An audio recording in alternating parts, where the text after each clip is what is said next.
अस्सलाम वालेकुम। आज इस वीडियो में मैं प्यारी बेटियों के बारे में बात करूंगी। इससे पहले आप मेरे चैनल यूनिक इस्लाम टीवी को सब्सक्राइब करके बेल नोटिफिकेशन को ऑन कर दें ताकि आप मेरी हर वीडियो से अपडेट रहें। बेटियां तो परियों की जैसी होती हैं, अल्लाह की रहमत बनकर माँ बाप के आंगन में उतरती हैं। खुश नसीब होते हैं वो लोग जिनके घर बेटियां पैदा होती हैं।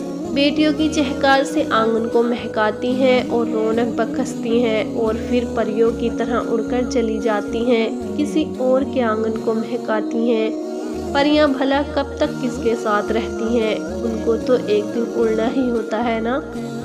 ये परियां तो बस कुछ देर के लिए बसेरा करती हैं, लेकिन अपनी यादें, अपनी खुशबू घर के आंगन छोड़ जाती हैं।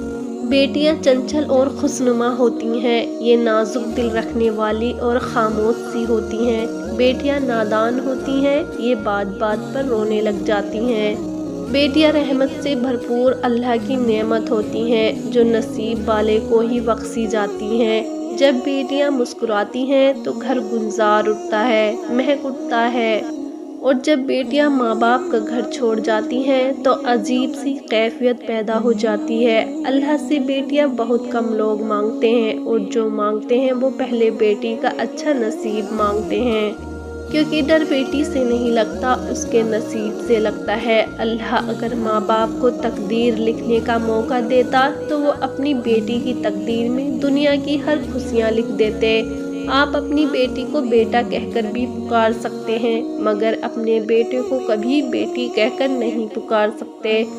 जमाने भर की सारी नेमतें मौजूद हों, लेकिन अगर बेटी ना हो तो घर वीराना सा लगता है।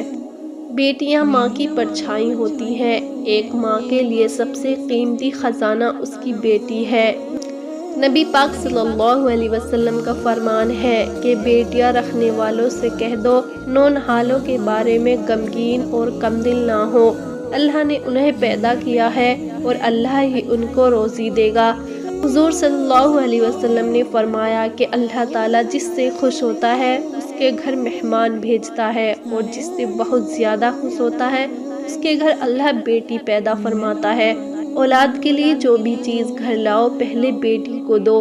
बेटी वो फूल है जो हर बाग में नहीं खिलता। नबी पाक सल्लल्लाहु अलैहि वसल्लम फरमाते हैं कि औरत के लिए यह बहुत ही मुबारक है कि उसकी पहली औलाद बेटी हो। बेटी की जात अगर मुकद्दस ना होती तो अल्लाह ताला कभी हमारे नबी पाक सल्लल्लाहु अलैहि वसल्लम की औलाद का सिलसिला हज़रत फ़ातिमा अन्हा से शुरू ना करते।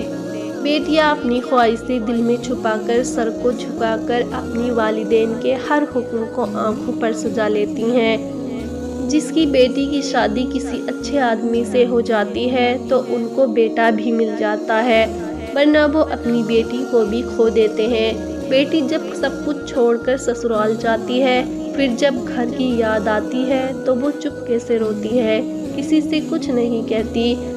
वो बेटियां जिसके हाथ में उनका हाथ दे दो वो उफ किए बगैर तुम्हारी पकड़ी और दाढ़ियों की लाज रखने के लिए उनके साथ हो जाती हैं। ससुराल में जब मायके की याद आती है तो छुप छुप कर रो लेती हैं, कभी धुएं के बहाने आंसू बहाती हैं तो कभी प्याज काटते हुए।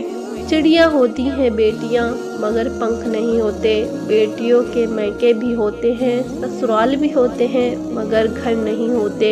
बेटियों के मैके वाले कहते हैं पराए घर जाना है और ससुराल वाले कहते हैं पराए घर से आई हैं। ए खुदा अब तू ही बता, ये बेटियां किस घर के लिए बनाई गई हैं।